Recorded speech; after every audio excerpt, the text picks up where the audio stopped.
Hello दोस्तों, welcome to my YouTube channel. तो मैं आपके लिए एनसीईआरटी एक्सट्रैक्ट की सीरीज लेके आ गया हूं। इसमें मैं पी ब्लॉक से स्टार्ट कर रहा हूं। तो आज पी ब्लॉक के इंपॉर्टेंट क्वेश्चंस देखेंगे जो कि एनसीईआरटी में है और मेंस में सीधे सीधे यहां से क्वेश्चंस पूछे जा सकते हैं। तो ये पी ब्लॉक का जो 11th वाला पोर्शन है वो है छोटा सा चैप्टर। तो इससे लगभग मैंने 15 सवाल एक्सट्रैक्ट किए हैं जो कि बहुत ज़्यादा इंपॉर्टेंट है और काफ़ी सारे कॉन्सेप्ट को कवर कर रहे हैं जो अभी का सिलेबस है एनसीईआरटी के हिसाब, जो एनटीए ने भी सिलेबस डिस्क्राइब कर रखा था उसके हिसाब से। तो स्टार्ट करते हैं। तो पहला सवाल यहाँ पर देखते हैं। तो पहला क्वेश्चन है कि which of the following element shows inert pair effect. तो सबसे पहले इनर्ट पेयर इफेक्ट होता क्या है ये पता होना चाहिए। तो इनर्ट पेयर इफेक्ट क्या होता है कि जो पी ब्लॉक के एलिमेंट्स होते हैं, नीचे वाले एलिमेंट, उनमें डी इलेक्ट्रॉन्स की जो वर्स रीडिंग की वजह से होता है क्या कि एस इलेक्ट्रॉन्स जो है वो वैलेंसी शो नहीं करते हैं। तो इसको इनर्ट पेयर इफेक्ट करता है, मतलब एस इलेक्ट्रॉन की वैलेंसी शो करने की टेंडेंसी घट जाती है। तो इसको इनर्ट पेयर इफेक्ट कहते हैं। ठीक है, तो अब देखें इसमें। तो ऑप्शन में लिखा है कार्बन, एल्यूमिनियम, स्कैंडियम और इंडियम। तो पी ब्लॉक में लोअर एलिमेंट जो है वो इंडियम है, तो यहाँ पर इसका सही आंसर इंडियम हो जाएगा। नेक्स्ट क्वेश्चन देखते हैं। Identify the correct statement. इसमें आपको करेक्ट स्टेटमेंट बताना है। तो पहला सवाल के पहला ऑप्शन है all the non metals in the metalloid belong to P block. सोचो इसको तब तक। नेक्स्ट ऑप्शन पढ़ते हैं। तो the metallic character of the P block element decreases down the group. तो देखो इसमें डाउन द ग्रुप क्या होता है। डाउन द ग्रुप जब हम जाते हैं तो कोई भी किसी भी ब्लॉक में हो, किसी भी पीरियड में, ग्रुप में, मतलब कुछ किसी भी ग्रुप में हो, तो डाउन द ग्रुप हमेशा क्या होता है कि जो मेटेलिक कैरेक्टर हो वो बढ़ता ही है ना। तो पी ब्लॉक हो या एस ब्लॉक हो, कोई भी ब्लॉक हो, तो ये वाला स्टेटमेंट तो गलत है। सेकंड पढ़ते हैं, the heaviest element in the P block group is the most non metallic.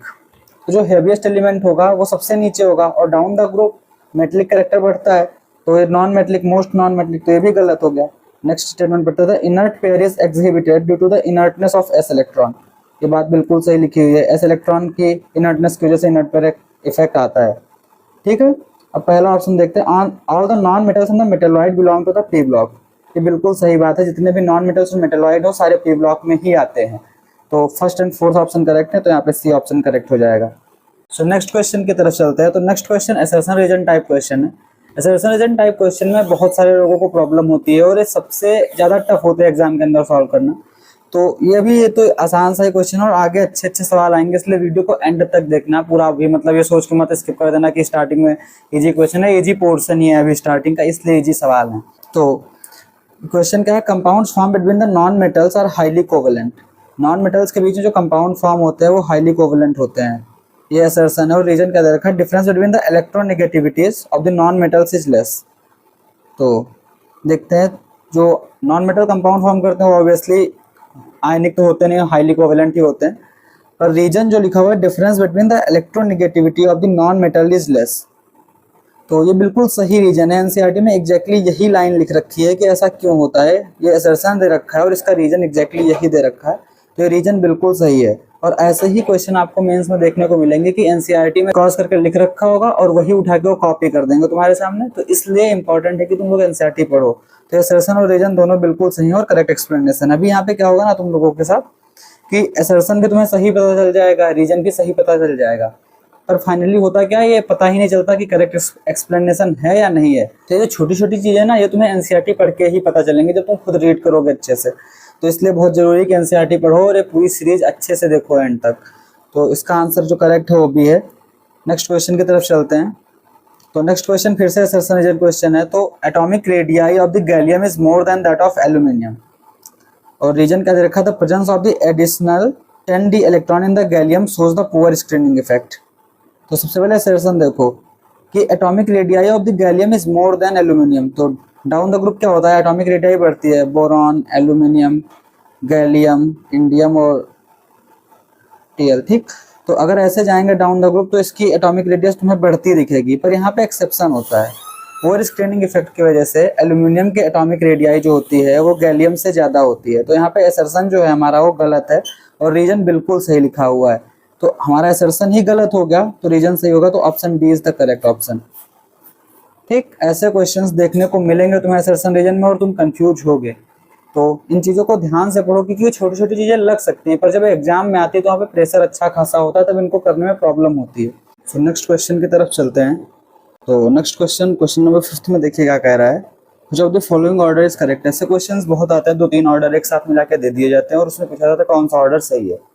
तो इस क्वेश्चन में पहला ऑर्डर दिया हुआ है हमारे पास आयोनाइजेशन एंथैल्पी का। तो आयोनाइजेशन एंथैल्पी का ऑर्डर है BTLGA। ये जो भी लिखा हुआ है मतलब सही ऑर्डर लिखा हुआ है। ये बेसिकली याद करना होता है। इसके मैट्रिक बता देता हूँ इसको याद करने के लिए। इस ग्रुप का एक बोरान वाला ग्रुप है, इसको याद करने का तरीका यह है कि बेताल गया एलन में, ठीक। और इसको ऐसे करके हम कर सकते हैं याद। मैंने भी ऐसे किया था तो इसको याद कर लेना। सेकंड ऑर्डर देखो एटॉमिक रेडियाई का दिया हुआ है। बोरॉन की सबसे कम, फिर एल्यूमिनियम, फिर गैलियम। जो ऊपर बताया था कि गैलियम की रेडियस एल्यूमिनियम से कम होती है, तो यहाँ पर ये एल्यूमिनियम से ज़्यादा है तो ये तो गलत हो गया। सीधा सीधा एक भी गलत मिल गया मतलब गलत। अगला इलेक्ट्रोनिगेटिविटी का देखते हैं। तो होता क्या, down the group electronegativity generally घटती है ना। Electronegativity generally down the group घटती है, बट बोरॉन वाले ग्रुप में ऐसा नहीं होता है, ठीक है। तो ये वाला ऑर्डर गलत है। तो हमारे पास जो करेक्ट ऑप्शन है वो सिर्फ ए है, ना कि डी। ऐसा मत समझना कि बहुत है एंड सीधे रखा है तो बहुत वाला सही हो जाएगा, ऐसा कुछ नहीं है। ए वाला ही ऑप्शन सही है, ठीक। नेक्स्ट क्वेश्चन की तरफ चलते हैं। Question number 6। क्वेश्चन नंबर 6 में बोल रहा है boron has usually unusually high melting point. Assertion reason type question है बेसिकली। सबसे ज्यादा प्रॉब्लमेटिक सवाल तुम्हारे लिए कि boron has unusually high melting point. Boron का जो मेल्टिंग पॉइंट होता है वो ज्यादा होता है। रीजन दे रखा है boron has very strong crystalline lattice. तो असर्शन बिल्कुल सही है। बोरॉन का जो एनोमलस प्रॉपर्टीज ऑफ बोरॉन करके एनसीईआरटी में टॉपिक होता है वहां से उठाया गया है क्वेश्चन बेसिकली। तो बिल्कुल बोरॉन का जो मेल्टिंग पॉइंट होता है वो काफी ज्यादा होता है, वहां पे ऐसा ही लिखा हुआ है unusually high, very high melting point. और इसका जो रीजन है वो रीजन यही है कि इसका जो क्रिस्टलाइन लैटिस होता है वो बहुत स्ट्रांग होता है, जिसकी वजह से ही बोरॉन का मेल्टिंग पॉइंट हाई होता है। तो ये असर्शन भी सही है और रीजन भी सही है, और reason is the correct explanation. तो ऑप्शन ए सही हो जाएगा। नेक्स्ट क्वेश्चन की तरफ चलते हैं। 7 नंबर क्वेश्चन में पूछ रहा है which of the following is the best oxidising agent.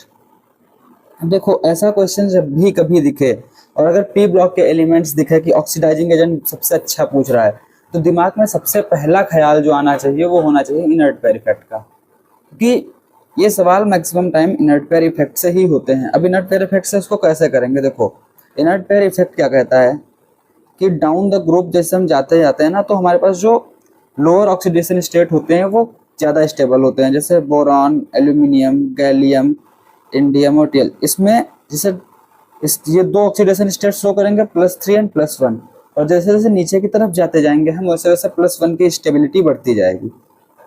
तो बेस्ट ऑक्सीडाइजिंग एजेंट मतलब जो सबसे जल्दी रिड्यूस हो जाए, सबसे जल्दी +3 टू +1 में चला जाएगा, वही बेस्ट ऑक्सीडाइजिंग एजेंट होगा। तो देखो एल्यूमिनियम +3, गैलियम +3, इंडियम और टीएल +3, इसमें सबसे जल्दी +1 में कौन सा चला जाएगा, टीएल जाएगा, क्योंकि इसका इनर्ट पेयर इफेक्ट सबसे ज्यादा है। तो यहाँ पर जो सबसे अच्छा ऑक्सीडाइजिंग एजेंट है वो Tl+3 हो जाएगा, क्योंकि ये Tl+3 तुरंत ही कन्वर्ट हो जाएगा Tl+1 में। नेक्स्ट क्वेश्चन की तरफ चलते हैं। क्वेश्चन नंबर 8 में लुईस एसिडिक स्ट्रेंथ का ऑर्डर पूछा हुआ है ना।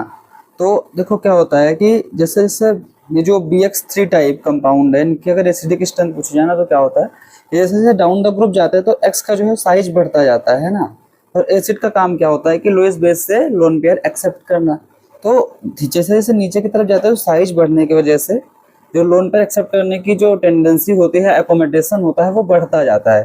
तो डाउन द ग्रुप जैसे जाते हैं, जैसे F3Cl3 ऐसे आएगा, तो डाउन द ग्रुप क्या होगा कि हमारा जो लोएस्ट एसिडिक स्ट्रेंथ है वो बढ़ेगा। तो मतलब सबसे कम होगा BF3 का, फिर BCl3 का, फिर BBr3 का और फिर BI3 का, ठीक।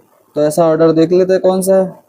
सबसे कम फर्स्ट का, फिर सेकंड का, फिर तो ये वाला बी ऑप्शन करेक्ट हो जाएगा यहाँ पे। नेक्स्ट क्वेश्चन की तरफ चलते हैं। होपफुली समझ में आ गया होगा, इसमें कुछ ऐसा खास है नहीं, बस एनसीईआरटी की लाइन से ही ये भी सवाल उठाया हुआ, उसमें ऐसा ही लिखा हुआ है एग्जैक्टली यही लाइन कि जैसे जैसे साइज बढ़ता जाता है लोन पेयर की एकोमोडेशन अच्छी होती जाती है तो एसिडिक स्ट्रेंथ बढ़ जाता है। ये लाइन लिखी है और मेंस वाले ऐसा ही क्वेश्चन बना के तुम्हें दे देंगे उस लाइन से। तो बहुत इंपॉर्टेंट है कि ये पूरी सीरीज देखो, ऐसे तुम्हें मतलब तरीका पता चलेगा कि एनसीईआरटी से क्वेश्चन एक्चुअली में फॉर्म कैसे होते हैं, ठीक है। सो नेक्स्ट क्वेश्चन की तरफ चलते हैं। नेक्स्ट क्वेश्चन में है which of the reaction are correct. तो ये रिएक्शन है, रिएक्शन तो तुम्हें याद ही करनी होती, तो ये दोनों ही रिएक्शन में बता दूं सही है, और ये काफी इंपॉर्टेंट भी रिएक्शन भी है, तो बूथ एंड भी सही हो जाएगा, ठीक। नेक्स्ट क्वेश्चन की तरफ चलते हैं। ये रिएक्शन याद करनी, बेसिकली देख के याद कर लेना। तो नेक्स्ट क्वेश्चन है कि चूज द करेक्ट स्टेटमेंट। अभी क्या ना मेंस का एक पैटर्न मेंस ने बना लिया है, काफी ज्यादा एडवांस से अफेक्टेड हो गया है। वो क्या करते हैं ना वो लोग कि एक ही क्वेश्चन में दो चार क्वेश्चन ऐड कर देंगे, ऐसे लिख देंगे choose the correct statement, multiple correct बना देंगे उसको, फिर उसको सिंगल करेक्ट में पूछ लेंगे। मेरी शिफ्ट में लिटरली ऐसे 5 या 6 क्वेश्चन आए थे जिसमें सिर्फ यही काम उन्होंने कर रखा है। तो तुम्हारे लिए बहुत जरूरी ना कि ऐसे सवालों की प्रैक्टिस करो, क्योंकि वहां पे अचानक से जब ये दिखते हैं तो फिर गुस्सा आने लगता है कि ये क्यों कर रहे हैं भाई। इनका पेपर सिंगल करेक्ट हो ले, मल्टी करेक्ट टाइप रहे हैं ना, मल्टीपल करेक्ट टाइप रहे हैं। तो भी देखो इसमें क्या है कि electronegativity of the carbon group element is more than that of boron family present in the respective periods. तो कार्बन फैमिली वाले जो कार्बन ग्रुप वाले जो एलिमेंट हैं उनकी जो इलेक्ट्रोनेगेटिविटी होती है वो बोरॉन फैमिली वाले एलिमेंट से ज्यादा होती है इन द रिस्पेक्टिव पीरियड। तो ये बात बिल्कुल सही है, क्योंकि तुम जब लेफ्ट टू राइट जाते हो पीरियड में तो तुम्हारा इलेक्ट्रोनेगेटिविटी का ऑर्डर क्या होता है, बढ़ता है, और बोरॉन आता है लेफ्ट में और कार्बन आता है राइट में, तो इधर वाले जो एलिमेंट है उनकी इलेक्ट्रोनेगेटिविटी ज्यादा होगी। ठीक, तो ये बात बिल्कुल सही है, मतलब फर्स्ट स्टेटमेंट हमारा करेक्ट है। नेक्स्ट देखते हैं, all the boron family element react with halogen to form MX3 type compound. मतलब ऐसा बोल रहा है कि कोई बोरॉन फैमिली का एलिमेंट है M, उसको अगर हम किसी हैलोजन से रिएक्ट करेंगे तो वो बनाएगा MX3 टाइप कंपाउंड, ऐसा पूछ रहा है। तो क्या सही है? तो तुम सोचो थोड़ा, मैं अभी बता देता हूँ तुम्हें। वैसे TLI3 फॉर्म नहीं होता है, इसका रीजन तुम कमेंट कर दो कि क्यों फॉर्म नहीं होता है, और इस क्वेश्चन के लास्ट में मैं बताऊंगा भी इसका रीजन कि ये फॉर्म क्यों नहीं होता है। TLI3 एग्जिस्ट नहीं करता है, ठीक है, इसका रीजन कमेंट करो। तो ये वाला स्टेटमेंट गलत है क्योंकि TLI3 फॉर्म नहीं होता है। नेक्स्ट क्वेश्चन है, atomic radius of the SN is greater than PB। तो एटॉमिक रेडियस का ऑर्डर क्या होता है, सबको ही पता है, कार्बन, फिर सिलिकॉन, जर्मेनियम, SN, PB। तो भाई PB की रेडियस जो होती है वो SN से ज्यादा होती है, तो ये वाला स्टेटमेंट भी गलत हो गया। नेक्स्ट स्टेटमेंट क्या है कि silicon is the lightest element in the carbon family. अब लाइटेस्ट और हैवीएस्ट एलिमेंट की जब भी बात आए तो सबसे पहले कहाँ जाना होता है, डेंसिटी पे। जिसकी डेंसिटी सबसे कम वो सबसे ज्यादा लाइटेस्ट। तो कार्बन फैमिली में क्या होता है, जो सिलिकॉन होता है ना उसकी डेंसिटी सबसे ज्यादा कम होती है, तो सबसे लाइटेस्ट एलिमेंट कौन सा हो जाएगा, सिलिकॉन हो जाएगा। तो ये बात बिल्कुल सही लिखी हुई है।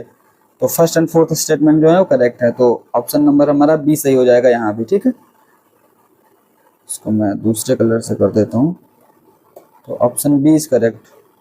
ठीक, ये वाला क्वेश्चन समझ में आ गया होगा। हाँ, अभी TLI3 क्यों नहीं एग्जिस्ट करता है इसको मैं बता दूँ अभी या लास्ट में बताऊँ, तुम लोग कमेंट करो, सब कमेंट करो, मैं इसको लास्ट में बताऊंगा क्यों नहीं एग्जिस्ट करता, वो वीडियो लास्ट तक देखना। सो नेक्स्ट क्वेश्चन की तरफ चलते हैं। नेक्स्ट क्वेश्चन में पूछ रहा है which of the following is not an amphoteric oxide, है ना।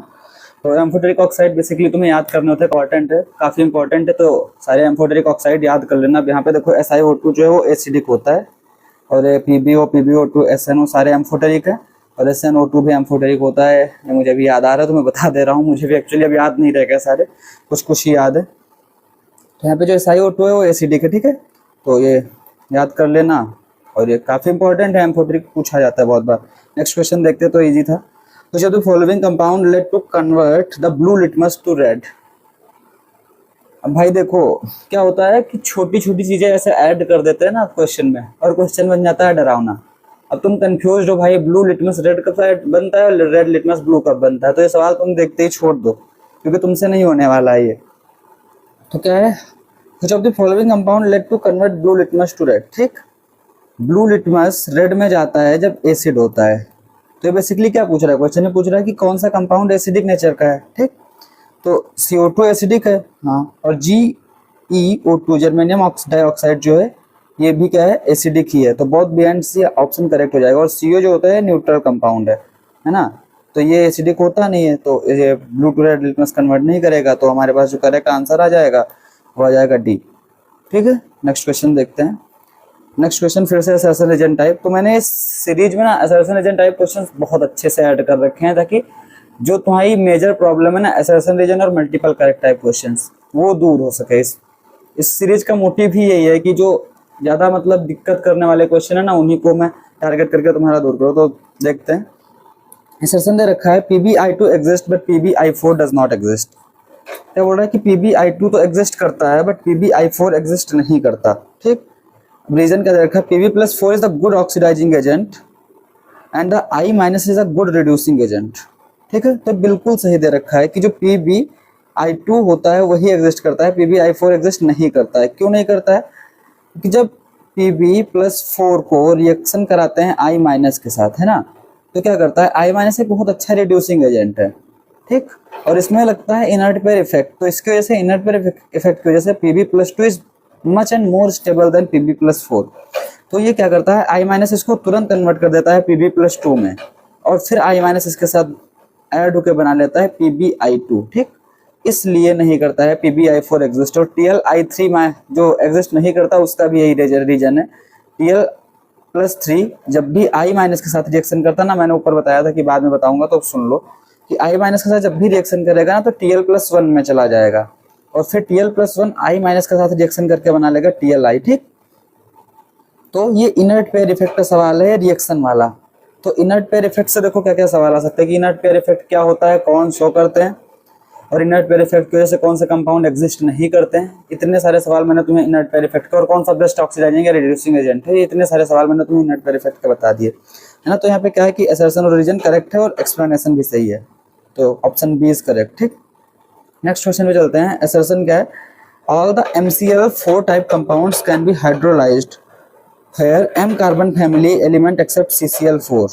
तो इस असर्शन में देखो क्या दे रखा है कि MCl4 टाइप के कंपाउंड जो है वो हाइड्रोलाइज नहीं होते हैं, है ना, मतलब हाइड्रोलाइज हो जाते हैं जनरली, सॉरी, और जो CCl4 है वो नहीं होता है। अब CCl4 क्यों नहीं होता है, क्योंकि इसमें जैसे पानी से रिएक्शन कराएंगे तो कार्बन के पास क्या है, कार्बन के पास d ऑर्बिटल होता नहीं है वैकेंट, की जो पानी का लोन पेयर है वो एक्सेप्ट कर ले। तो पानी का लोन पेयर एक्सेप्ट करने के लिए d ऑर्बिटल है नहीं, तो इंटरमीडिएट स्टेट ही नहीं फॉर्म होती है हाइड्रोलाइजेशन की, इसलिए CCl4 का हाइड्रोलाइजेशन नहीं होता। तो रीजन पढ़ लेते हैं, carbon does not have D orbital. Reason भी बिल्कुल सही है, तो असर्शन और रीजन दोनों सही हो जाएंगे और करेक्ट एक्सप्लेनेशन भी। हाँ, तो क्वेश्चन नंबर 14 समझ में आ गया होगा। असर्शन रीजन अच्छा सवाल था कि क्यों हाइड्रोलाइजेशन नहीं होता, तो कार्बन के पास डी ऑर्बिटल नहीं होता इसलिए हाइड्रोलाइजेशन भी नहीं होता है, और असर्शन रीजन दोनों सही है और एक्सप्लेनेशन भी करेक्ट है, ठीक है। नेक्स्ट क्वेश्चन देखते हैं, identify the correct order. Order, फिर से ऑर्डर वाला क्वेश्चन आ गया। कैटेनेशन प्रॉपर्टी, तो कैटेनेशन प्रॉपर्टी क्या होती है, कैटेनेशन प्रॉपर्टी होती है चैन फॉर्मिंग टेंडेंसी होती है, जनरली कार्बन फैमिली के जो एलिमेंट्स हैं उसको करते हैं। तो देख लेते हैं, ये ऑर्डर बिल्कुल सही है, कार्बन सिलिकॉन जर्मेनियम ऐसे डाउन द ग्रुप घटती जाती है प्रॉपर्टी, ठीक है। अब नेक्स्ट ऑर्डर क्या है, आयनाइजेशन एंथैल्पी का। तो आयनाइजेशन एंथैल्पी का क्या होता है, जनरली डाउन द ग्रुप क्या होती है, आयनाइजेशन एंथैल्पी घटती है, carbon silicon germanium SN and Pb, ठीक। तो डाउन द ग्रुप इसको क्या होना चाहिए, घटना चाहिए। लेकिन यहाँ पे आ जाता है एक्सेप्शन, क्यों आता है, क्योंकि इनऑर्गेनिक केमिस्ट्री है ये, तो Pb का जो आयनाइजेशन एंथैल्पी है वो SN से ज़्यादा होता है, ठीक है। तो यहाँ पर देख लो Pb का आयनाइजेशन एंथैल्पी क्या दे रखा है इन्होंने, SN से कम, तो ये गलत हो गया। सिमिलरली एटॉमिक रेडियाई का भी देख लेते हैं ऑर्डर। एटॉमिक रेडियाई क्या है, डाउन द ग्रुप बढ़ती है एटॉमिक रेडियाई, और इसमें कोई एक्सेप्शन नहीं आता है, तो फिर ऐसा ऑर्डर होना चाहिए। बट यहाँ पे इन्होंने आयनाइजेशन एंथैल्पी के तरीके यहाँ पे एक्सेप्शन दे दिया है जो कि नहीं होता है, तो ये वाला ऑर्डर गलत है, ये गलत है, पहला ऑप्शन ही सिर्फ सही है, ठीक है। तो ये वाला भी सही समझ में आ गया होगा। नेक्स्ट क्वेश्चन देख लेते हैं, ओ तो लास्ट क्वेश्चन है, तो ये वाला देख लो भाई। अगर अच्छा लगा हो वीडियो तो चैनल सब्सक्राइब कर देना, आगे के चैप्टर्स के मैं और अच्छे अच्छे सवाल लेके आऊँगा, और वीडियो को लाइक कर देना और ज़्यादा से ज़्यादा इसको शेयर करो, ठीक है। तो देख लेते हैं वाला लास्ट सवाल और इसके बाद बंद करते हैं फिर। Choose the correct statement. तो फिर से वही टाइप का सवाल है कि एक करेक्ट स्टेटमेंट चूज करना है। तो पहला क्या है, all the carbon are the sp3 hybridised in the diamond structure. सोचो भाई तुम, आगे वाला पढ़ता हूँ मैं, ठीक है। डायमंड का स्ट्रक्चर क्या होता है, कैसा बनता है, क्या सारे कार्बन sp3 होते हैं या sp2 भी होते हैं, सोचना। अगला क्या है, graphite has the aromatic rings. Graphite के पास एरोमेटिक रिंग्स होती हैं या नहीं। अगला क्या पढ़ देता हूँ, अगला भी फुलरेन C60 contain 12 6 member ring and the 25 member rings. और फिर उसका उल्टा सा टाइप का स्टेटमेंट लिखा है 26 मेंबर रिंग और 12 5 मेंबर रिंग, ठीक है। अब तुम सोचो, मैं बताता हूँ। देखो सबसे पहले कार्बन सॉरी डायमंड का स्ट्रक्चर देख लेते हैं। तो डायमंड का स्ट्रक्चर जो होता है वो ऐसा सा होता है, ठीक है,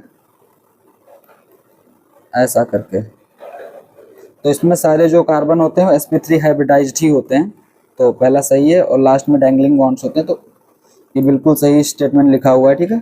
नेक्स्ट है graphite has the aromatic rings. बिल्कुल सही बात है, ग्रेफाइट की जो रिंग्स होती हैं वो एरोमेटिक होती है, बेंजीन रिंग्स होती हैं, और graphite is the aromatic compound, ठीक है। आज से याद कर लो, कभी क्वेश्चन में आ सकता है कि कुछ of the following compound are aromatic, उसमें ग्रेफाइट भी लिख सकते हैं, ठीक है।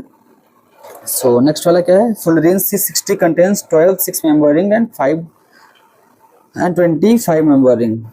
आई थिंक नीचे वाला सही है, फोर्थ वाला, ठीक है, जहाँ तक मुझे याद है एनसीईआरटी में लिखा हुआ है। तो only first second and fourth statement are correct होगा। मुझे चेक कर लेने दो इस चीज़ को कि कौन सा सही है। हाँ, तो फोर्थ स्टेटमेंट ही सही है, मैं भी कंफ्यूज हो गया था यहाँ पे। याद कर लेना इन चीज़ों को अच्छे से पूछ लेता है कंफ्यूजिंग क्वेश्चन, और टफ भी होता है याद करना, है मुश्किल होता है। तो 4-5 बार पढ़ोगे, 2-3-4-5 बार, जितनी बार तुमसे हो सकता है पढ़ोगे तो याद हो जाएगा। जैसे अभी देखो मैं ही भूल गया, तो सब हर कोई भूल सकता है यार, कोई बड़ी बात नहीं है भूलना, ठीक है। तो अगर वीडियो पसंद आया हो तो वीडियो को लाइक करो, चैनल सब्सक्राइब करो, और अगर ऐसे ही क्वेश्चंस चाहिए तो कमेंट में ज़रूर बताना मुझे कि सेशन कैसा लगा। अच्छा लगा हो तो लिखना, जिससे मुझे भी मोटिवेशन आए और अच्छे क्वेश्चंस मैं तुम्हारे लिए लेके आऊँ। काफ़ी मेहनत लगती है इसको बनाने में, मुझे ढूंढ ढूंढ के एक एक चैप्टर का। तो next to subscribe the channel. आपका एक सब्सक्राइब मेरे लिए बहुत होता है, मेरे मोटिवेशन के लिए। Thank you.